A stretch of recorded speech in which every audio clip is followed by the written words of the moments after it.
Bienvenue sur Creators Jungle, un podcast qui vous est proposé par l'agence 3ème Web. Ici, on part du constat que tout le monde, que vous soyez freelance, start-up ou grosse boîte, doit savoir se vendre sur le web aujourd'hui. On part donc à la rencontre des experts de la création de contenu sur Internet pour qu'ils nous partagent leurs secrets.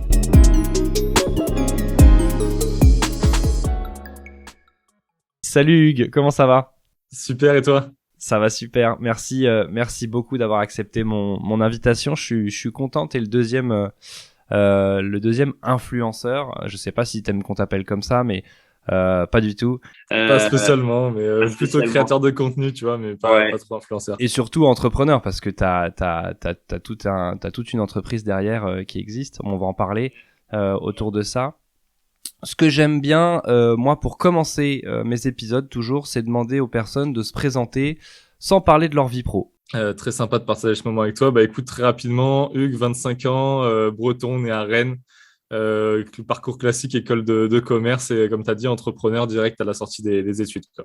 Ok, d'accord. Bon, pourquoi ? T'habites à Montpellier, donc t'es un breton qui a migré à Montpellier ? Exactement, bah là j'ai pas eu trop le choix, j'ai suivi mes parents étant plus jeune, je me suis retrouvé à Montpellier qui est une ville très sympa aussi, très agréable, donc j'aime beaucoup et je remonte le plus souvent possible à Rennes, évidemment, les racines, mais voilà, Montpellier, le soleil, la chaleur, donc très sympa. Et puis c'est une ville aussi très, très dynamique, bon évidemment beaucoup moins que Paris, mais en termes de start-up, il y a des belles boîtes qui sont à Montpellier, ça bouge pas mal, donc assez sympa. Ouais, on va en parler, c'est trop cool. Moi, je trouve ça trop bien. T'as l'air de faire des super projets et je trouve ça toujours bien de le souligner qu'il y a des projets trop bien qui existent en dehors de Paris et qu'on n'est pas obligé d'être à Paris. Encore plus dans ton métier, où on entendait beaucoup ces dernières années que pour créer du contenu ou être dans l'audiovisuel, tout se passait à Paris. Donc c'est super d'avoir ton témoignage. T'as déjà tapé ton nom sur Google ? Ouais, mais rarement. Je t'avoue que je passe pas mon temps à taper mon nom, mais il y a pas grand chose qui ressort. Ouais, moi j'aime bien le faire pour chaque invité. En général, je cherche des homonymes, mais là, il y en a pas. Je suis tombé sur Link, donc c'est le nom de ta boîte actuelle que t'as créée. On va y revenir. J'ai vu que t'avais un profil Malte aussi. Je sais pas si ça tient toujours. J'ai vu que t'avais fait l'ESC Montpellier. Ouais. Donc ça, c'est ton école de commerce. Exact. Et t'as été interviewé dans un podcast, je crois, qui s'appelle Les Boss de LinkedIn.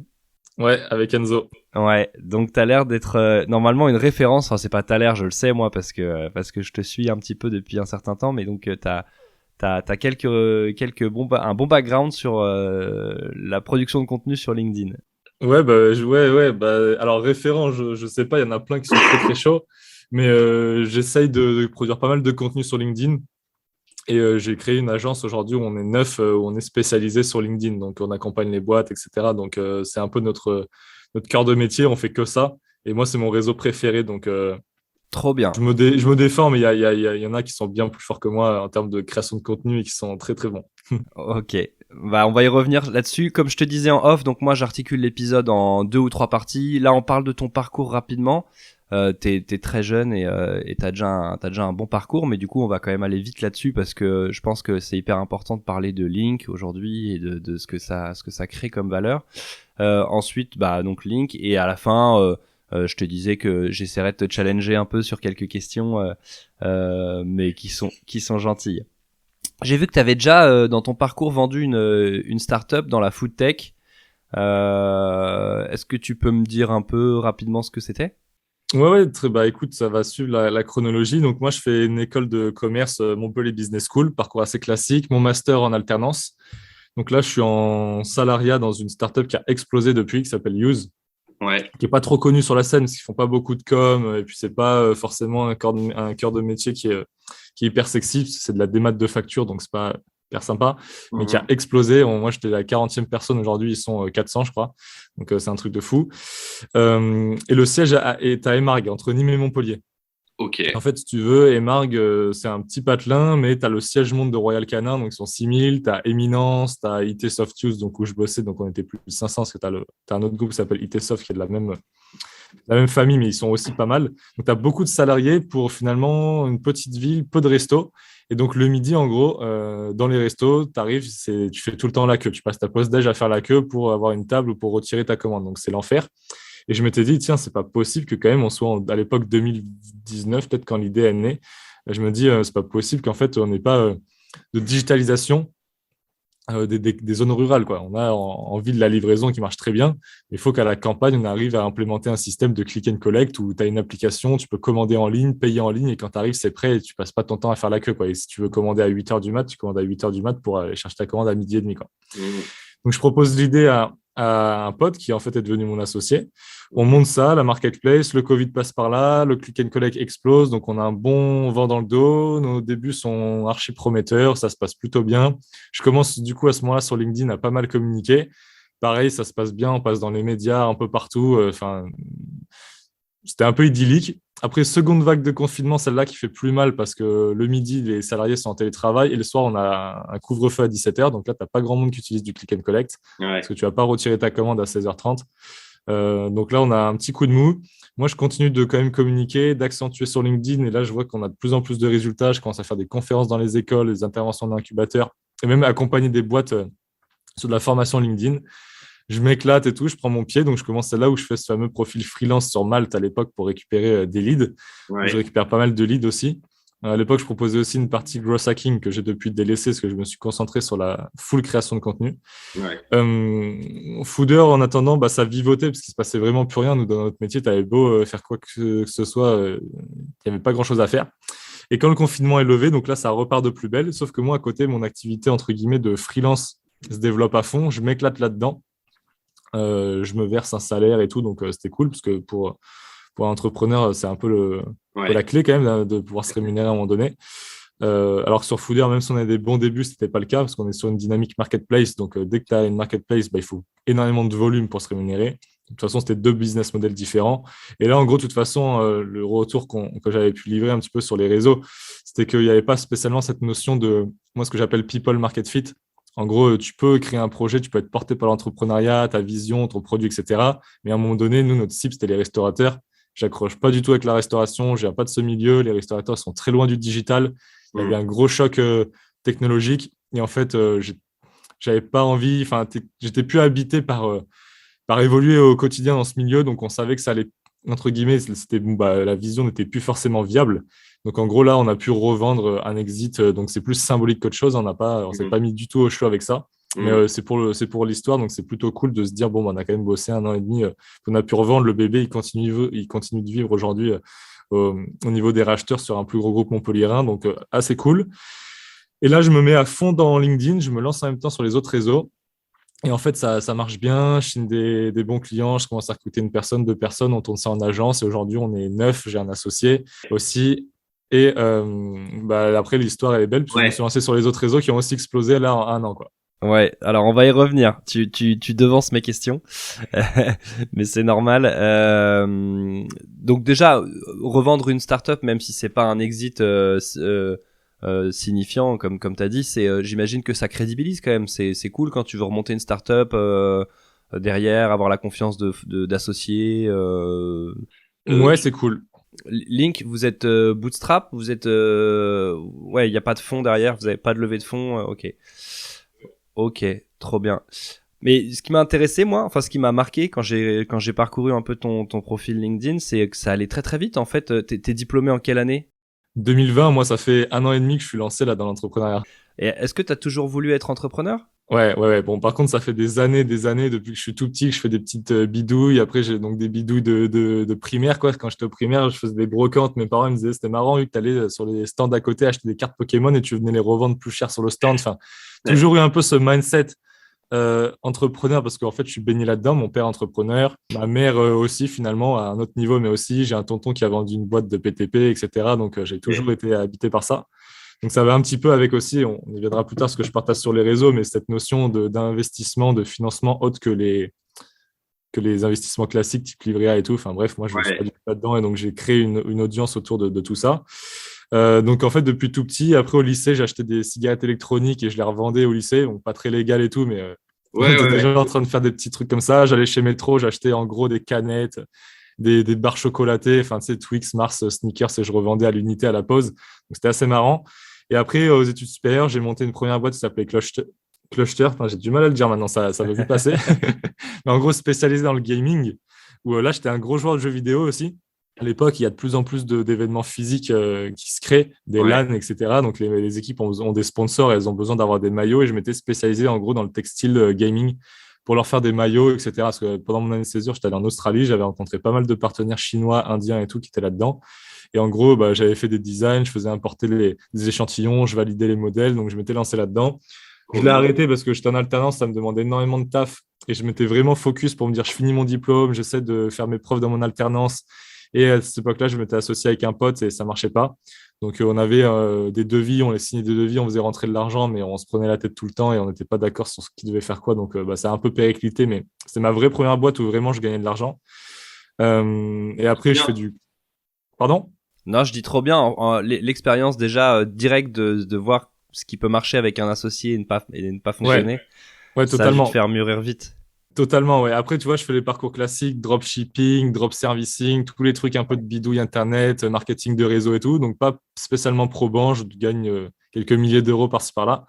Mais à chaque expérience, comme tu dis, j'apprends des trucs. À un moment, c'est avec l'associé, après, c'est avec la chaîne logistique. À un moment donné, c'est sur le marketing, à un moment donné, c'est sur la communication, l'aspect commercial, etc., etc.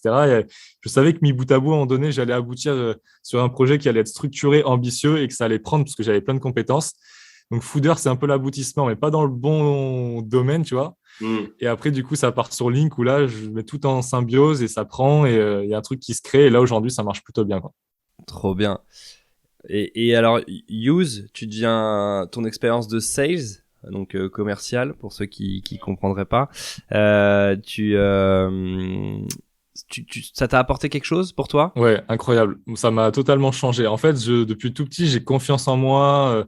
Je savais ce que je voulais faire, mais tu as toujours ce delta entre je pense que je peux le faire, mais est-ce que j'en suis capable? Ouais. Et Use, j'arrive, donc là je suis sales, on me donne enfin des responsabilités, enfin les clés du camion. Donc depuis tout petit dans la famille, moi c'est bon, bah t'es le fils d'Arnaud, tu vas être bon en sales parce que ton père il est excellent, machin, bidule. Enfin, c'était un peu genre écrit, mais je savais pas ce que ça voulait dire, tu vois. Au Ouais. début, bah en plus j'arrive, moi je suis un peu un diesel, c'est-à-dire que dès que je commence un truc, je suis pas bon en fait.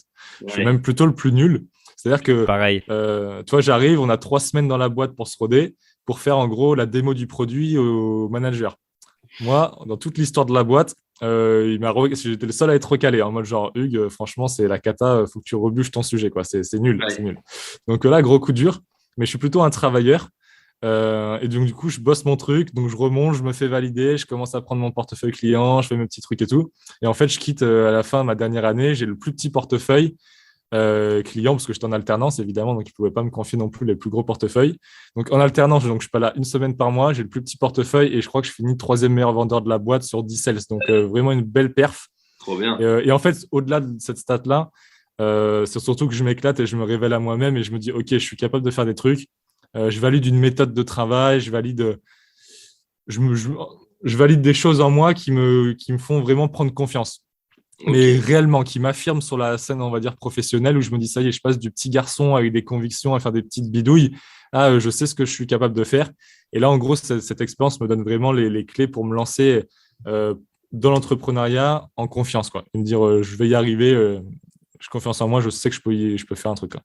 Ok, trop bien. Bah c'est vachement intéressant, ouais, parce que déjà on a un parcours pas similaire, mais moi aussi c'est une expérience de sales dans une startup à succès qui m'a donné pas mal confiance pour entreprendre derrière. Et c'est pour ça que j'aime bien poser la question quand j'en croise des gens qui ont un peu cette expérience-là. C'est vrai que je trouve que ça apporte énormément de choses d'avoir.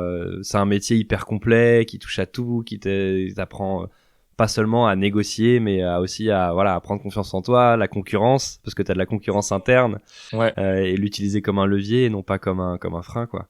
Bref, c'est hyper intéressant. Et en tout cas, donc parcours très rapide, quoi. C'est-à-dire que ouais, diplômé en 2020, tu me dis, je vois que déjà en 2018 bah tu devais être en alternance du coup en tant que sales. 2020 tu fondes Fooder, tu le revends en 2021 et 2022 Link. Trop bien, bah parlons de Link maintenant. Est-ce que tu peux me pitcher ce que vous faites exactement?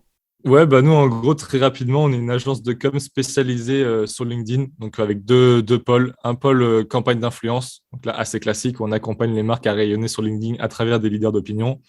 Et un pôle formation accompagnement, où en gros, on est certifié donc, par l'État, donc certification Calliope, ce qui nous permet de dispenser nos formations remboursées avec les OPCO ou avec le CPF, où là, après, on t'accompagne pendant 3 mois pour te rendre autonome sur une stratégie LinkedIn et de la création de contenu, quoi. Trop bien. À un moment donné, on avait un pôle production qu'on a coupé il y a 2-3 mois, où là, en gros, on était vraiment un pôle externalisé LinkedIn pour les sociétés. Où là, on Ouais. accompagnait des belles boîtes. On les accompagne toujours, mais dans un autre domaine, mais Trade Republic, Elevo, Brix, etc. Où là, en gros, on crée leur contenu, on gérait leur compte, on chassait pour eux, etc. Mais on a coupé ce pôle. Trop de friction, on va peut-être pas rentrer dans les détails, ça prendrait peut-être un peu trop de temps, mais en gros, on a Ouais. coupé ce pôle-là. Donc là, on se concentre sur 2 pôles. Un pôle campagne d'influence et un pôle formation et accompagnement pour ceux qui voudraient utiliser LinkedIn de la meilleure des façons. Ok. Rapidement, la production, c'est que ça pouvait, vous pouviez rentrer en conflit avec ce que vous produisiez vous. Ouais, non, mais en fait, trop de friction sur la prod. Et à un moment donné, dans le métier d'entrepreneur, quand tu as la chance que tes boîtes marchent bien, tu n'es plus à 5 000 euros près, 10 000, 15 000. Ouais. Et moi, je commençais à perdre avec mon associé ce côté fun du quotidien. Tous les jours, je me levais, c'était des retours clients, il faut qu'on change ci, il faut qu'on change mi. Donc moi, je Ouais, refaisais la ok. balance avec mes équipes. Ils me renvoyaient, je renvoyais, c'était toujours des va-et-vient, tu vois, ça crée de la friction. Je commençais à être stressé. Mm. Je rentrais le soir chez moi, j'avais la boule au ventre de me dire, vas-y, le client demain, il va pas encore être content, il va nous demander de modifier la vidéo alors qu'on est censé la poster demain matin, on prend du retard sur les deadlines. Enfin, en gros, de la friction. Et avec Roman, on s'est dit, tu sais quoi, on va cut ce pôle-là. Ouais. On fait une croix sur un certain chiffre d'affaires, puisqu'on faisait 15 000 euros par mois de MRR, donc ce qui n'est pas non plus négligeable. Ouais. Mais pour récupérer en fait du temps, de la bande passante, du kiff aussi, tu vois, du kiff. Ouais, Donc c'était, moi, il y a vraiment une notion au quotidien dans le métier d'entrepreneur qui est pour moi indissociable, c'est le plaisir, quoi. À partir du moment où ouais. tu prends plus de plaisir, il faut changer ou il faut bouger les choses. J'allais le souligner, c'est trop bien que tu le dises. Et c'est courageux de se dire, allez, je fais une croix sur une partie de mon MRR, enfin de mon chiffre d'affaires, pour garder du plaisir dans ce que je fais, parce qu'en effet, j'imagine que, enfin, on le sait maintenant, si tu n'en prends pas, tes collaborateurs le ressentent. Du coup, c'est Romain, ton cofondateur associé. Ouais. C'est le même que dans ta précédente startup? Non, pas du tout. Ma précédente startup, c'était Florian, donc profil CTO, un dev, pour Ouais. toute la partie technique. Là, Romain, on a des aspects différents. Il a plus d'expérience, il est un peu plus âgé que moi. Lui, il est plus sur la partie en interne process, management et délivrabilité, quoi. Moi, je suis plus sur la partie communication, marketing, faire rayonner la boîte, aller chercher des clients. Votre modèle économique, donc du coup, c'est de la formation, c'est de la vente one shot. Vous faites de l'abonnement, vous... Ouais, vente one. En fait, c'est un modèle sur 3 mois, donc c'est assez simple, hein, c'est 4 500 euros pour 3 mois. Et donc, du coup, il y a des accompagnements OPCO, donc soit financé à 100%, soit tu as un reste à charge. Donc, tu as la formation initiale. Donc, il peut être suivi. On t'ouvre un espace e-learning pour avoir une formation complète de 8 heures, plus des points coaching en visio, avec installation de la stratégie. Et après, tu as révision du copywriting sur les posts qui sont créés, accompagnement vraiment pendant 3 mois. On ouvre un accès à notre logiciel qu'on a dev en interne pour avoir du reporting et du tracking. Donc, voilà, tu as vraiment un accompagnement pendant 3 mois. Donc, c'est pas...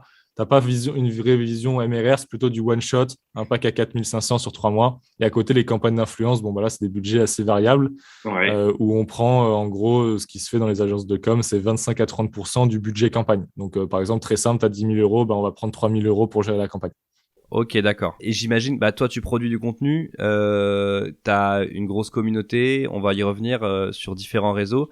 Ça a une valeur aussi. Est-ce que c'est quelque chose qui rentre dans les caisses de Link ou tu dissocies ça complètement? Non, c'est dissocié, ouais, c'est dissocié. Ok. Là, aujourd'hui, j'ai 2 boîtes, il y a Link et après, il y a French Startupper qui est mon pseudo sur les réseaux, qui fait rentrer de l'argent à côté, quoi. Ok. French Startupper, on va y revenir. Ok. Donc et alors ouais, une question intéressante. Là, on va un peu vite sur la partie business sur Link. Hein, pour ceux qui nous écoutent, ça peut être un peu rythmé, mais après on aura un peu plus de profondeur sur d'autres sujets. Vos clients, c'est des entreprises, mais est-ce que ça c'est aussi des freelances? C'est quoi la répartition? Est-ce qu'il y a des gens qui juste, par exemple comme moi, ont un podcast et viennent te voir en te disant, mec, je voudrais être plus carré sur LinkedIn, par exemple? Ouais, ça peut arriver. Après, les freelances ou même les particuliers ou même les salariés, c'est plutôt, ils prennent la formation en CPF. Donc, il n'y a pas spécialement cette notion d'accompagnement sur 3 mois. C'est ils prennent la formation, elle est remboursée. Ok. Ils ont le contenu. Après, on fait un petit point, parce que moi, j'aime bien échanger avec les gens qui prennent la formation pour voir. Et puis, ça crée un petit lien humain. C'est toujours intéressant. On sait la puissance du réseau. Donc, après, accompagnement, etc. Mais c'est assez succinct. Sinon, non, on est plus sur des boîtes et même des grosses boîtes. Parce que nous, dans notre positionnement, on s'est mis dans les pricing, on va chercher que des gros clients, quoi. Donc, Trade Republic, la plus grosse fintech européenne qui a levé 1 milliard l'année dernière. Amazon, voilà, on va faire plus gros, des belles boîtes françaises type Axonote, Elevo, Brix, etc. On a accompagné Blackster, c'est une boîte aussi française mais qui est cotée en bourse aux US. Donc typologie, des boîtes assez importantes parce qu'avant on avait le pôle production, on était sur un pricing assez élevé, donc en fait il y avait cette historique qui nous suit un petit peu où on s'est entouré de grosses boîtes et donc il y a on peut accompagner les deux, en fait, si tu veux, mais là, on est plus sur de l'accompagnement de structure plutôt des gros comptes. Ouais. Ok, donc il vous arrive de refuser des TPE, PME aujourd'hui? On refuse pas, on peut proposer sur la partie formation, c'est beaucoup plus souple, donc on peut proposer de les accompagner, on en accompagne en fait, mais c'est pas forcément ce qui constitue notre portefeuille. Par contre, sur les campagnes d'influence, comme nous, on prend aucune campagne en dessous de 10 000 euros. Là, pour le coup, ça fait le tri. On est que sur, comme tu disais, les grands comptes. Et après, sur la formation, là, vraiment, c'est typologie du salarié ou même de l'étudiant qui est en alternance, qui a un CPF, à la grosse boîte qui a ses OPCO, quoi. Il y a un gros effort commercial pour aller les chercher, ces boîtes-là, aujourd'hui? Non, nous, on fait zéro chasse. Alors là, on est en train de monter un pôle un peu sales avec un peu de growth, etc. pour accentuer parce que forcément, tu as toujours une dynamique de croissance. Mais là, nous, jusqu'à aujourd'hui, à date, là, début avril, il y a zéro chasse. Tout est en entrant. Tout est en inbound. On s'est spécialisé là-dedans. On vend de l'inbound et en gros, la meilleure réponse à nos clients pour dire est-ce que ça marche? C'est regardez, aujourd'hui, vous êtes tombé dans mon agenda avec mon lien Calendly, c'est que ça doit sans doute marcher. Ça veut dire que tu n'as pas de sales? Non, on n'a pas de sales, on a des account managers qui étaient sur la partie production avant, on est en train d'un peu de tourner puisqu'ils sont en interne, on les a, donc on recycle et là on est en train de faire un pôle un peu chasse, donc on va mettre en place des stratégies growth, donc on va aller contacter les gens, pour proposer de la formation, les accompagner. Mais là aujourd'hui, jusqu'au 1er avril, si tu veux, il y avait zéro chasse, tout arrive en direct dans le Calendly à travers le site, nos réseaux, etc. Ah ouais, hyper intéressant. Ok, c'est fou. Je pensais vraiment que tu avais des commerciaux qui allaient chercher, des gens comme Amazon pour qu'ils viennent à toi. Faut quand même se faire remarquer, quoi. Ouais, en fait, justement, on pourrait y venir tout à l'heure, mais ça, c'est étroitement lié avec mon activité après entre guillemets, de créateur de contenu sur les réseaux, où ils tombent dans ma boîte mail sur les réseaux pour que je fasse des promos pour ces boîtes, et entre guillemets, je les emmène sur LinkedIn, quoi. Ouais. Est-ce que c'est ce qu'on appelle le cross-communication? Si tu veux, on peut appeler ça comme ça, ouais. Je sais pas, j'ai vu un post LinkedIn là-dessus il y a pas longtemps qui disait quand vous créez du contenu, c'est le meilleur moyen de créer une communauté, mais alors je confonds peut-être des notions. Non, mais t'as raison, on peut parler de cross-communication. Ouais.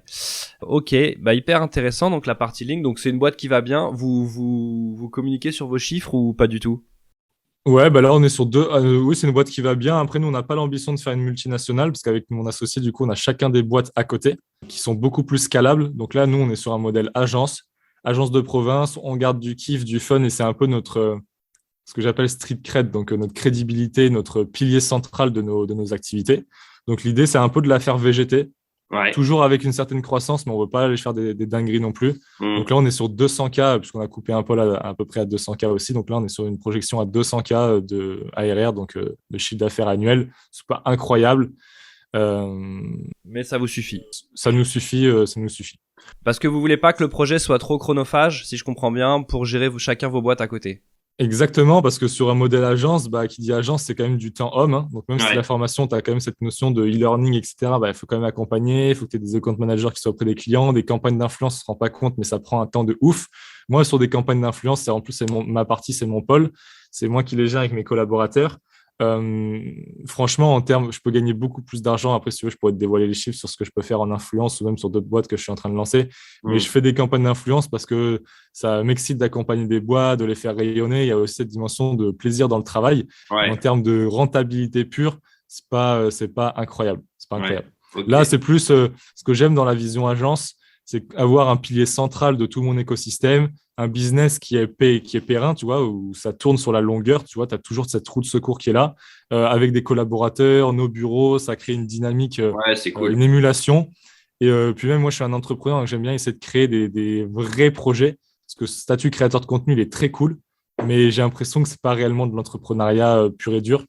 Donc là, je recrée une autre boîte à côté qui est en cours de lancement et qui se porte bien. On a déjà des chiffres où là, ça va être un gros projet pour le coup, avec une vision à plusieurs millions de CA sur les mois qui arrivent. Ok. On prend une projection sur 24 mois. Mais l'agence, l'objectif, c'est pas spécialement de la faire évoluer. Ah, ok. Donc, on va y venir sur ton autre boîte à côté. Passionnant. Alors, passons à la partie réseau, parce que là, il y a trop de questions qui me viennent. Donc, Hugues Trijas, c'est French Startupper sur les réseaux. Ouais, c'est ça. Déjà, il faut le souligner. Et comme je te le disais, je sais plus si c'était en off ou pas, mais ça me fait vraiment plaisir quand je vois des gens qui font parler d'eux et qui ont des vrais succès et en dehors de Paris, parce que moi, c'est un des premiers trucs que j'ai entendu. C'est dans l'audiovisuel, Antoine. C'est plutôt à Paris que ça se passe. Bon, alors après, est-ce qu'on peut parler d'audiovisuel? C'est toujours pareil. On parle d'influence. Les youtubeurs te diront que c'est un autre métier et que du coup là ça rassemble beaucoup plus de monde, il y a plus de travail, il faut être à Paris, j'en sais rien, je ne suis pas du tout de ce milieu là, donc je jugerai pas, mais en tout cas je trouve ça très cool de voir des belles startups comme ça, et Montpellier, bon je savais qu'il y avait quand même pas mal de choses, mais ça c'est très cool à voir. C'est donc French Startupper, c'est donc 352 000 abonnés, j'ai vu hier sur Insta. Faut que tu mettes ton compte LinkedIn à jour d'ailleurs. 600 000 sur TikTok. Est-ce que sur LinkedIn ça se compte, ça, les abonnés?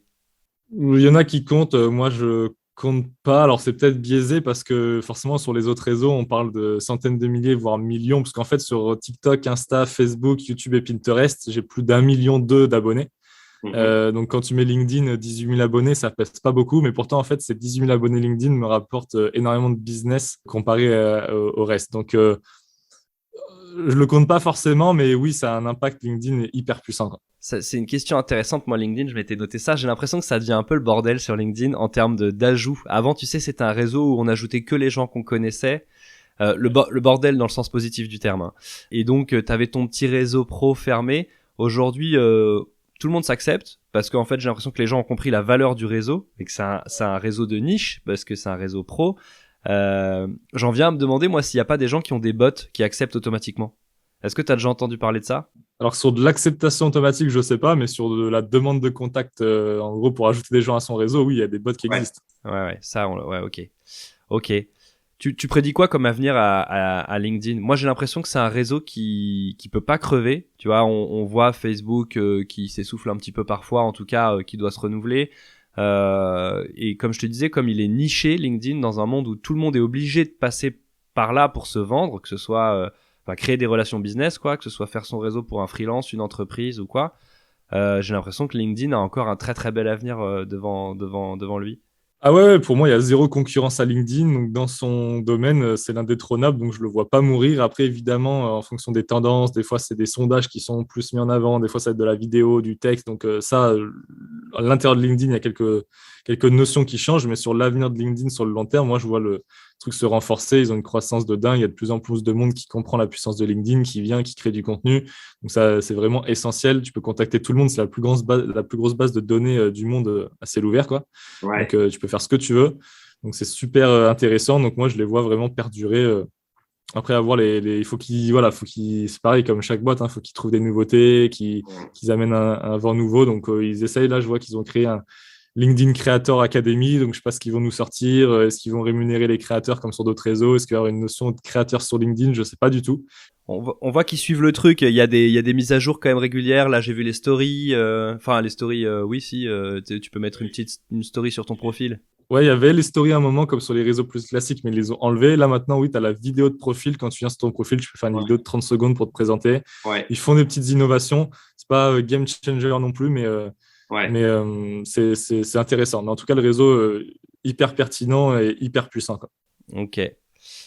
Ok, parlons un petit peu de ton business dont tu m'as parlé tout à l'heure. Là, je sais pas si on peut parler de side business, puisque ça a l'air de devenir le principal. Ouais, en termes de CA, c'est le principal. Après, en termes de temps, c'est un side. Donc, c'est la création de contenu. Et après, dans la création de contenu, je suis en train de le décomposer. Parce qu'en fait, j'ai une newsletter qu'on rémunère déjà, hein, qu'on a lancée il y a 6 mois avec mon pote Bastien, et en fait, on a une renégociation du sponsor tous les 3 mois, donc ça augmente. Mais là, à date, on prend 3 000 euros par mois, et fin du mois, on renégocie. On va essayer d'aller chercher 6 000, puisqu'on a doublé pratiquement nos nombre de lecteurs. Donc, si tu projettes, on est sur un 80 000 euros à l'année, en gros, ce qui est pour une newsletter sympathique Ouais. pour de la création de contenu. Là, pareil, on n'est que 2 pour le coup, donc c'est assez juteux. Et ça, vous payez avec ça ou non? C'est de l'argent que vous réutilisez pour. Enfin, c'est. Ouais, on se paye. Ouais, on se paye. Enfin, moi, je laisse tout en trésor, mais Bastien, lui, récupère, il se paye. Ok. Et là, l'idée, c'est d'en fait de faire un truc beaucoup plus gros, de beaucoup plus grosse envergure. Donc ça va devenir une boîte à part entière. Là, on s'associe avec Antoine, une troisième personne. On va structurer la chose. On s'entoure de freelance. On va recruter des alternants sans doute pour la rentrée. Où là, on va faire vraiment un truc très solide et pas seulement juste de la newsletter de French Startupper qui la diffuse une fois par semaine, mais un vrai écosystème. Donc dans le Web3, parce que moi, ma newsletter, elle est vraiment crypto-bourse. Ouais. Et là, comme je suis aussi dans ce milieu-là, je vois un petit peu ce qui se passe. Ça va très vite, très, très vite. Ouais. Donc, Ouais. pour donner une idée, nous, l'objectif, ça va être d'avoir 100, 150 000 lecteurs. Donc, de faire la plus grosse newsletter, la plus grosse base de données de France là, à très court terme. Donc, dans moins d'un an. Et ça peut générer des sommes astronomiques. Et que ça soit toujours gratuit. Moi, je garde vraiment ça sur ma création de contenu, toujours gratuit pour les gens qui consomment le contenu. Uniquement via la newsletter. Uniquement via la newsletter. Ouais. Et en fait, ce qui génère des il y a d'autres projets, je ne peux pas tout dévoiler. Ok. En train de travailler dessus. Mais il y aura d'autres choses que la newsletter, mais le pilier central, ça sera la newsletter. Et toujours garder cet aspect gratuit pour les gens, que eux, ça leur coûte strictement rien. Ouais. Et que nous, d'ailleurs, on puisse se rémunérer avec nos partenaires, nos sponsors, etc. Ça veut dire que cette boîte que vous êtes en train de créer, c'est uniquement de la production de contenu, en fait. Ouais. Et que vous valorisez très fortement grâce à une grosse communauté. Exactement. En fait, comme c'est très orienté finance, tu as des gens, là, on a 10 000 lecteurs toutes les semaines qui lisent des news crypto, bourse qu'on leur propose. Donc, tu as 3 contenus. Tu as un contenu pour monter en compétences, type, par exemple, elle est destinée un peu aux débutants, parce que le but de ça, c'est un genre de voyage pour accompagner les gens qui sont intéressés par la bourse crypto, les investissements un peu parallèles, autres que les trucs classiques, et qui veulent progresser. Donc, tu as toujours un article pour progresser, par exemple, qu'est-ce que le stacking, qu'est-ce que le farming, qu'est-ce qu'un token, etc. Donc, très simple. Tu as une analyse un petit peu plus poussée sur, par exemple, la bourse, une crypto. On va faire un zoom dessus, on va regarder l'analyse graphique, on va regarder quelques données pour donner des billes, et, sans tomber dans le conseil d'investissement, mais pour éveiller un petit peu les mentalités, pour faire toujours progresser les gens, ceux qui seraient à un stade supérieur. Et après, tu as toujours le contenu un petit peu plus fun de la semaine. Type OpenSea qui se fait hack, et t'as des CryptoPunk ou Bored Ape pour ceux qui connaissent, qui sont dérobés, des trucs comme ça. Le contenu qui se consomme un peu plus facilement, que tu sois débutant ou expert, c'est toujours intéressant de dire l'anecdote, etc. Ok. C'est passionnant parce que donc sur une communauté, on peut avoir des projections de CA à plusieurs millions d'euros. Ouais, alors plusieurs millions, il va falloir passer la vitesse supérieure. Hein. Là, on est sur. Là, si on suivait ce rythme de croisière l'année prochaine, en 2023, on serait peut-être sur 100 000, 200 000 de projections, mais on va dire qu'on serait que 2, donc ça serait dingue. Là, on passe à plusieurs, mais on va faire d'autres choses, tout un écosystème qui va voir le jour, où là, oui, on peut se projeter à plusieurs millions. C'est peut-être ambitieux là sur les 24 prochains mois, mais aller faire le million, ça l'est pas du tout. Okay. C'est largement réalisable. Ça va très très vite. En fait, il faut se mettre en perspective. Qu'imagine demain, je sais pas si tu connais un peu sur les NFT et tout. Ouais, si. Alors c'est très marrant que tu t'étais venu tout seul à ce sujet-là, mais j'avais là en gros sur mes questions crypto en majuscule et on allait en parler. J'ai en effet, alors j'ai quelques notions moi, mais j'ai surtout des potes qui ont monté des belles boîtes là-dedans, donc ça m'intéresse vachement. Tu vois, par exemple, pour donner un exemple très simple, tu es sur une collection NFT. Donc, nous, toujours, on fait un filtre de ce qu'on met en avant. Donc, le contenu sponsorisé est toujours déclaré déjà, parce que ça, c'est la première chose pour pas flouer et biaiser les lecteurs. Donc, on met en avant que des trucs hyper quali, type des boîtes type Audi, enfin bref, qui lancent des projets NFT ou de crypto. Enfin, on fait nos recherches. Mais pour donner quelque chose de très simple, imagine, tu as Audi qui lance une collection NFT, 5000 pièces, 0,2 Ether, enfin en gros ils peuvent lever 10 millions ou 5 millions ou 6 millions. En face, tu as une newsletter, tu as 100 000, 150 000 abonnés. Tu leur fais un shoot dans l'édition de la semaine auprès d'une communauté qui est adepte de ça et qui est prête à investir et qui est en attente des news. Ils ont 5 000 pièces à vendre, tu as 150 000 lecteurs. Ils peuvent lever 5, 6, 7, 10 millions, 15 millions. tu leur demandes une promo, en gros, tu leur demandes 50 000 euros. Ouais. Tu vois, c'est Ouais. rien en fait. Tu fais une promo par mois, tu prends 50K par mois. À côté, tu as un sponsor donc, qui est toujours là pour faire de la visibilité. Pareil, ça se monétise à peu près 50 centimes du lecteur. Donc, tu as 100 000 abonnés, on parle de 40-50 000 euros de MRR tous les mois qui tombent pour du sponsoring. Donc, tu vois, tu fais une promo chaque mois pour une grosse boîte qui fait un projet NFT. De l'autre côté, tu as ton sponsor, on est aux alentours de 100K de revenus par mois, ce qui fait 1 million à l'année. Donc, c'est pas délirant. Et on est d'accord que ce qui valorise autant cette communauté et cette newsletter, c'est le fait que ce soit une communauté de niche. C'est-à-dire que du coup, ils ont comment on appelle ça, une traction, enfin un taux d'engagement très fort. C'est-à-dire que le mec qui va bosser avec toi, il sait que cette communauté-là, elle est pas juste touchée, elle va consommer derrière. Ouais, bien sûr, tu as ce levier-là, comme tu dis, et le deuxième levier, c'est que c'est dans la finance. Ouais. Et forcément, dès que ça touche à l'argent, quand tu as un retour sur investissement direct pour les marques, ou que derrière, ils récupèrent des abonnés sur des exchanges, des plateformes de bourse, des quoi que ce soit, ils prennent des frais sur la durée pendant 4 ans. Enfin, en gros, ils sont archi rentables. Quand tu vois que tu as des boîtes qui sont capables de te proposer 200 euros en parrainage si tu ramènes quelqu'un, ça veut bien dire que derrière, ils se gavent. Donc, D'accord. Donc en fait, c'est ultra, ultra puissant et les sommes dessus sont astronomiques. Donc, c'est pour ça que voilà, l'objectif, c'est un peu ça. Après, nous, toujours cette notion de kiff, de fun, hein, donc on ne se met pas trop de pression. Ouais. Et on est sur un truc qui est hyper sexy puisqu'on s'éclate à produire du contenu. C'est gratuit pour les gens, donc les gens s'éclatent à lire le contenu et en plus, on leur demandera jamais quoi que ce soit. Donc, il y a vraiment cette dimension qui est géniale. Et d'ailleurs, on sponsorise, quoi. Donc c'est top. Tout le monde est content, en fait. Ok, trop bien. Et c'est une boîte que vous allez valoriser sous forme d'ICO ou pas du tout?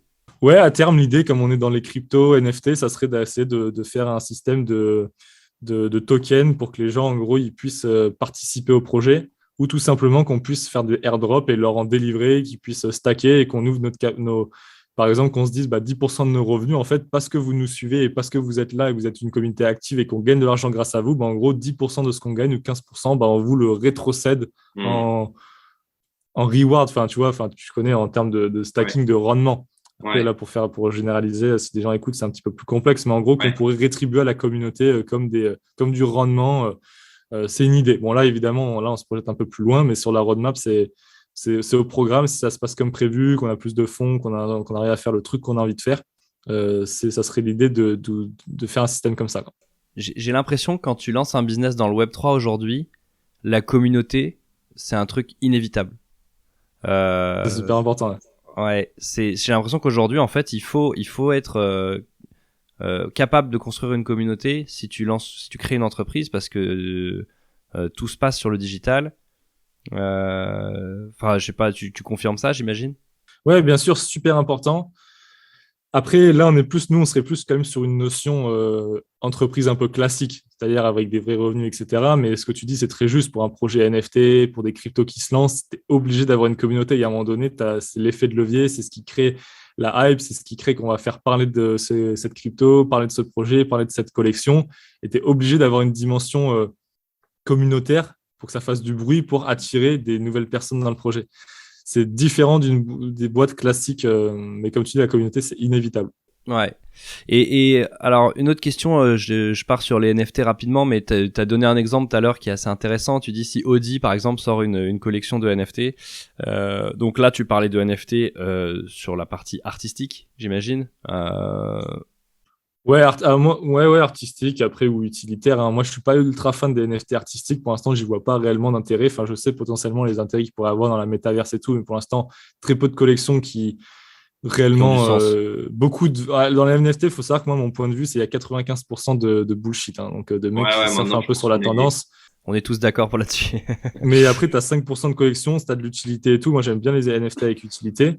Mais Audi, ça pourrait être de l'artistique, comme Bugatti a fait. Bugatti vient de sortir une collection NFT avec la voiture noire. Enfin, ça marche pas mal. Le floor price a explosé. Enfin, les gars, j'ai loupé l'investissement. Je suis pas rentré dedans, mais je regrette en ce moment. Qui a déjà fait x4 là, en quelques semaines. Ouais. Surtout quand tu sais que le prix de départ est à 9 000. Donc, tu t'imagines que derrière les Stones, c'est pas mal. C'est pas taper x4 sur 100 euros, c'est x4 sur quasi 10 000 euros. Donc, c'est cool. Mais non, après, les NFT, oui, ça peut être NFT artistique ou utilitaire, peu importe. Mais l'aspect communautaire est super important. T'as vu des applications NFT déjà vraiment intéressantes sur lesquelles peut-être t'as investi ou pas, hein, mais Ouais, alors j'en ai, j'ai investi sur des trucs, je peux pas en parler parce qu'elles sont pas spécialement sorties encore au grand public, Ouais. mais je vais te faire un modèle classique. Imagine, tu as la Formule 1 qui te fait des NFT. Tu peux avoir une dimension peut-être d'acheter la carte de Verstappen, qui derrière, en termes d'utilité, te permet d'avoir accès à une place pour voir un Grand Prix sur l'année. Donc, tu as une vraie utilité à acheter le NFT. Et peut-être que le NFT te permet aussi d'avoir peut-être 1 heure en visio avec Verstappen. Ouais. Donc, si tu le burn, entre guillemets, bah, tu obtiens ses utilités. Donc, tu récupères ta place et ta visio que tu peux utiliser. Ou alors, soit tu décides de le garder et jouer sur la spéculation, de dire Verstappen, dans 5 ans, il aura 5 titres de champion, il sera indétrônable et sa valeur aura explosé. Ouais. Et du coup, je le revends parce que le gars, il est prêt à acheter l'heure de visio 100 000 euros. Tu vois. Ouais. C'est un peu l'idée. Donc, Ok. ça, tu as une utilité comme ça. Je te prends un truc dans le sport, mais tu as plein d'autres utilités. Hein. Tu peux créer un club privé d'entrepreneurs, type Elon Musk, Jeff Bezos et Bill Gates qui créent leur club. Ils font 10 NFT.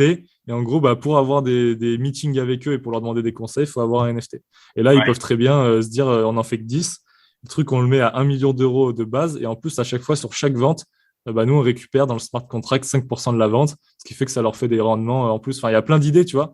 Ouais. Ça, j'aime bien cette vision utilitaire où c'est pas que du bullshit, où tu as un genre de. Bah, je prends le truc classique de JPEG dans ton wallet qui est là en mode oui, je suis le seul détenteur de cette image. Non, mais très bien, mais si cette image, elle sert strictement à rien et que c'est une collection bidon, c'est génial, tu es le seul, mais ça vaut rien, quoi. Donc, c'est un peu le problème aujourd'hui. Ok, il nous reste 10 minutes, donc j'avance un peu plus vite. J'avais juste une dernière question crypto. Moi aujourd'hui, je suis le consommateur classique de crypto, même si, enfin l'investisseur classique plutôt, même si j'avais des potes qui étaient dedans très tôt, donc j'y suis depuis 2016, je crois. Mais j'ai que du Bitcoin et de l'Ether et de l'ADA aujourd'hui. Je sais pas, Cardano, ouais. Aujourd'hui, toi, il y a des cryptos. Si tu avais un petit conseil à donner aux gens qui nous écoutent, il y a une crypto que tu trouves intéressante et sur laquelle il faudrait s'intéresser au projet. Bah, tout dépend comment tu veux répartir ton portefeuille. En général, ce qui est préconisé, c'est Bitcoin, Ether en majorité pour le solidifier, parce que c'est eux qui traquent le marché, donc ils sont pas prêts de s'éteindre. Après, moi, j'aime bien les projets blockchain, donc comme tu as dit, Cardano, Solana, Tezos, etc. Après, un petit projet pépite pour ceux qui veulent regarder, mais je fais pas du conseil d'investissement, mais regardez vraiment par vous-même. Moi, j'ai du Casper, donc c'est pas très connu. Pareil, c'est une blockchain, j'aime beaucoup ce projet qui répond à pas mal de problèmes aujourd'hui, qui est très agile, très peu énergivore, très peu de frais. Donc Casper plaît pas mal. Ok. Après, j'aime beaucoup les projets aussi un peu play to earn. Je jouais pas mal aux jeux vidéo avant, donc ça me parle beaucoup cette notion de jouer et gagner de l'argent. En tout cas, de pouvoir espérer en gagner, parce que forcément, ceux qui seront nuls auront plus de mal. Les meilleurs joueurs pourront se verser des salaires via le jeu, donc ça, c'est top. Donc, j'aime beaucoup ces projets-là. Après, là, le Web3, toutes les boîtes pourraient avoir une utilité dans le Web3. Donc, en fait, il y a plein de. Après, tu as les boîtes classiques. Donc, moi, je fais beaucoup d'ICO parce que je crois en la société. Donc, comme c'était une levée de fonds classique, mais j'investis en tant que particulier. Donc voilà. Mais si pour une crypto assez connue dans le top 200, Casper, pour ceux qui veulent regarder. Et sinon, les classiques, hein, un peu celles qui sont déjà top 20, Bitcoin, Ether et les blockchains, j'en ai pas mal. Mais du coup, tu fais du trading, toi, ou c'est par exemple, non, Casper, c'est-à-dire que c'est du long terme aussi. Ouais, moi je suis un holder, donc je garde vraiment mes cryptos sur le long terme. Et après, j'essaie de les faire travailler. Donc, j'ai pas mal de USDT, donc stablecoin, et j'essaie de les mettre, de le faire travailler. Là, en ce moment, je fais du stacking à 18% et 19% sur Encore et Bybit. Donc, pour ceux qui s'y connaissent un peu, c'est comme si vous placez, bon là, c'est des dollars, mais des euros sur un livret A qui te rapporte 18% de rendement à l'année, ce qui est totalement délirant.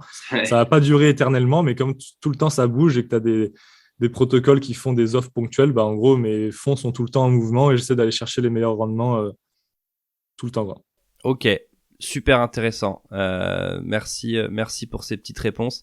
Bon, parlons pour finir très très rapidement, parce que t'as une réunion après d'Insta. Insta et TikTok, donc c'est le même contenu, tu donnes des conseils sur des conseils, alors pas forcément que d'investissement, hein, c'est plein de petites astuces. Je vois plein de gens qui mettent des commentaires hyper sympas. Merci pour tes astuces, c'est hyper utile. Comment se faire un peu d'argent de poche jusqu'à comment bien gagner sa vie. Comment j'ai vu des trucs. Enfin, j'ai vu plein de trucs très très intéressants. J'ai vu que donc sur ton compte Insta, c'est marrant d'ailleurs. Moi, la première chose que j'ai vue, c'est que mon premier réflexe, je me suis dit putain, le compte il s'appelle French Startupper, mais en fait il y a que des photos de lui. Et en fait je suis allé dans Reels après, et là j'ai vu plein de contenus intéressants. Mais du coup c'est marrant parce que sur les photos j'ai vu qu'il y en a certaines où tu te faisais défoncer.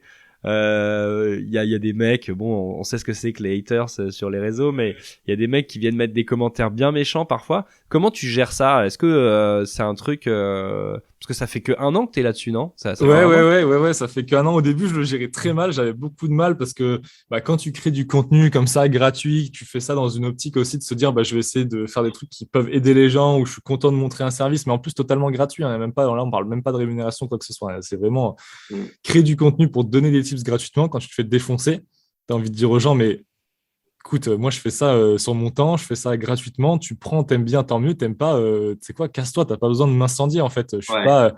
T'as des mecs à un moment donné. J'avais, je sais pas, 100, mais toujours aujourd'hui, j'avais 100 000, 200 000 abonnés. J'étais beaucoup entre guillemets plus petit. Ils disaient ouais, c'est inadmissible le contenu que tu fais aujourd'hui, il est pourri. T'es payé pour ça. J'ai envie de dire mais attends, je suis payé de quoi? Rien du tout en fait. C'est pas du tout mon métier. Certes, j'ai une communauté parce que les gens me suivent parce que peut-être ils aiment bien ce contenu-là, mais en aucun cas je te dois un contenu parfait tous les jours quoi. Ouais. Donc, Oui, sinon tu vas voir ailleurs en fait. exactement. Donc, en fait, non, les haters, au début, j'avais beaucoup de mal. Ça me peinait beaucoup, tu vois. À un moment donné, Ouais. même au tout début, j'ai failli arrêter parce que ouais, ça me perturbait beaucoup. Puis, en fait, j'ai été bien épaulé. Puis, on m'a dit, tu sais quoi, en vrai, tu t'en. Bref, bats un peu Ouais. les. Voilà, Tu t'en fous. Ouais, tu peux y aller. tu t'en fous. Et j'ai appris petit à petit à m'en détacher. Et là, je t'avoue qu'aujourd'hui, maintenant, je ne regarde même pas. C'est-à-dire que je sais même pas les commentaires négatifs qu'il y a sous mes photos. Ça me parle pas. Et quand j'en vois un, je l'ignore. Et si c'est trop violent, je le supprime parce que il y a des trucs qui peuvent être pas acceptables sur les réseaux. Mais sinon, les haters, ils sont pas contents. Des fois, je prends le temps de répondre parce que j'estime que le débat peut être intéressant si c'est un truc un peu structuré et que j'estime qu'il y a place au débat. Si c'est des trucs juste gratuits et haineux, je laisse pisser, je réponds même Ouais. pas. Et en vrai, pour te dire, je pose mes vidéos et je m'en vais, quoi. Donc, je sais même pas les Ouais. commentaires qu'il y a dessus. Ok. C'est comme ça que Intéressant. j'échange avec ma communauté. Donc, Je voulais avoir ton point de vue. D'ailleurs, sur Insta et TikTok, c'est le même contenu. Il y en a pas un où tu donnes un peu plus de perso. Pas sûr. si, sur Insta, mais à travers les stories, à Ouais, ok. travers la newsletter, où je me livre un peu plus sur tout ce que je fais, et justement à travers les stories, où du coup, là, pour le coup, tous les jours, je mets 3-4 stories, je partage mon quotidien, les équipes, link, entrepreneuriat, mes placements, Ok. mes investissements. Je fais des lives aussi, alors j'en fais pas beaucoup, parce que je suis pas un influenceur, donc créateur de contenu à temps plein, donc je fais pas que ça, malheureusement. Donc, en fait, ça Ok. représente une petite part de ma journée. J'essaie de faire le mieux possible, mais tu vois, justement, l'optique, c'est que cette année, à partir de septembre, je puisse revenir sur YouTube, faire vraiment des formats plus longs, Ouais, faire plus ok. de live. Dans l'écosystème, la newsletter qu'on est en train de faire, on va essayer de créer une communauté Discord pour être beaucoup plus dans l'instantané, l'instant présent, pour être au plus près de la communauté, parce que voilà, il y a un moment donné, j'ai envie et je sais aussi que les gens, je génère de la curiosité et du questionnement, et il faut que je puisse y répondre de manière beaucoup plus directe. Mais Insta, du coup, c'est le même contenu en termes de vidéos, donc sur les réels ou TikTok. Mais par contre, sur Insta, je suis beaucoup plus présent parce qu'il y a les stories, on peut aller beaucoup plus loin dans l'interaction avec la communauté. Ouais, ok. Et t'as pas peur d'être victime de ça un jour, du fait de construire ton business sur ton visage, j'allais dire sur.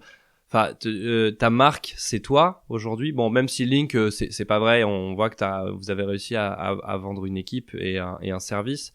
Mais par contre, Insta et TikTok, c'est toi, ta propre marque. Si demain tu dois migrer vers d'autres projets et que par exemple tu devais vendre ta boîte, est-ce que ça lui ferait perdre de la valeur s'il y a plus Hugues Trijas Ouais, c'est sûr. Ça, c'est une très bonne question que tu soulèves. C'est la très grosse problématique de tout ce que je fais en ce moment, c'est que j'essaie de créer des trucs où je suis dedans parce que c'est con de se priver de la communauté et de l'impact que ça peut avoir. Mais essayer de créer vraiment un écosystème propre à la boîte pour qu'en gros, elle puisse fonctionner sans cette image et qu'on puisse la revendre si un jour on a envie de la revendre. Donc là, par exemple, autour de la newsletter, la newsletter, elle s'appelle. Il va avoir une vraie charte graphique, il va pas avoir ma tête partout, je vais pas être omniprésent, on va mettre en avant mes associés, enfin ça va être une vraie société et on veut pas que ça soit rattaché à moi. Évidemment, on s'en sert comme levier, mais elle doit vivre par elle-même avec ses propres réseaux, son propre contenu, etc. Donc on va essayer de la détacher. Et pour Link, c'est la problématique, c'est ce qu'on voit aujourd'hui avec mon associé, c'est que malheureusement, il y a encore trop de clients qui rentrent par mois et pas pour Link, la valeur de Link et ce qu'on peut dégager. Donc c'est cool, mais c'est sûr que maintenant, si on veut la revendre demain, ça se valorise beaucoup moins que ça pourrait se valoriser, quoi. Ouais, ok, d'accord. Okay. Mais bon, après, c'est quand même déjà gratifiant au quotidien, c'est l'éclate et c'est entre guillemets un problème de riche. Donc on s'adapte et on essaie de trouver d'autres aspects. Vaut mieux avoir ce problème-là que de ne pas avoir ce problème-là, quoi. Ok. Bon, bah c'est vrai, t'as raison. Super. Écoute, je passe un peu quelques questions taquines parce qu'on a plus le temps et c'est. Vas-y, tu peux en prendre une, y a pas de souci. Non, mais elles avaient pas forcément, elles avaient moins de valeur, mais je vois ouais, bah c'est ça. Je t'ai parlé de Dorian au départ que j'ai déjà eu sur ce podcast. Les conseils que tu donnes sur TikTok et Insta, on les voit aussi chez d'autres qui sont dans la même niche que toi. On vous reproche pas parfois de faire la même chose ou même de vous plagier? Si, ça arrive tout le temps. Nous, on est tous potes. Il faut savoir que dans cette communauté, on est 5-6 en France à peu près faire le même contenu. On se connaît tous, on est tous des potes, on bouffe ensemble quand on se voit sur Paris, on fait des soirées, donc on est tous potes. Il y a même des fois, on se donne des vidéos qui marchent bien en mode refais-la, comme ça, pour ta communauté, ça peut être cool. On a des communautés qui peuvent être similaires ou pas, parce que nous, en fait, on arrive à se différencier. Moi, je sais que les gens ils me suivent beaucoup plus pour cet aspect finance, conseil et tout, crypto, bourse, start-up, immobilier, que les autres n'ont pas du tout. Et après, chacun a sa façon de la mettre en scène. Chacun, c'est comme un média, en fait. Tu peux traiter une actu ou une astuce d'un point de vue différent, avec un angle différent. C'est comme des professeurs, on a tous eu. Il y en a que certains adorent parce qu'ils comprennent la pédagogie, ça leur parle, et d'autres pas du tout. Bah là, c'est un peu l'idée. Il y a des astuces que Dorian va faire qui vont exploser sur son compte parce qu'il les a mis en forme d'une certaine manière et les gens vont comprendre la valeur perçue. Il va arriver à la montrer.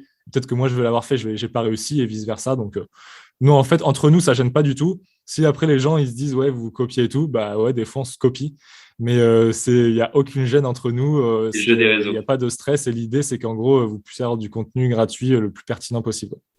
Ok, trop bien. Bah merci d'avoir joué le jeu. Peut-être une dernière question. Est-ce que tu as quelqu'un ou un sujet que tu as envie d'entendre sur ce podcast prochainement? Est-ce que là, alors ça peut être aussi, est-ce que tu as des exemples, des gens que tu as envie d'entendre en podcast et qu'on n'a pas encore entendu? Bah, si tu peux si tu veux rester dans les créateurs de contenu, avoir un aspect différent, quelqu'un qui est full TikTok et tout, bah, tu as mon pote Clément Vanier qui est le plus gros de notre niche, un peu avec Dorian, business et tout, mais qui a 1,2 million sur TikTok. Et pareil, qui a une autre stratégie personnelle, qui a une autre histoire qui est incroyable, parce que lui, pour le coup, il est encore aux études, il monte un empire. Parce qu'il a créé aussi une agence, il accompagne des plus grosses boîtes françaises à se lancer sur TikTok. Donc, je pense que c'est super intéressant d'avoir aussi cet aspect, comment tu montes un vrai truc de dingue pendant tes études, en plus à côté d'un alternance. Donc, franchement, je sais pas comment il fait pour gérer sa journée. Et après, sinon, bah, si tu veux aller dans d'autres secteurs, je pense qu'il y a plein de monde à aller interviewer qui sont passionnants. Ça, c'est sûr. Mais dans les créateurs, Clément Vanier, que je peux te recommander.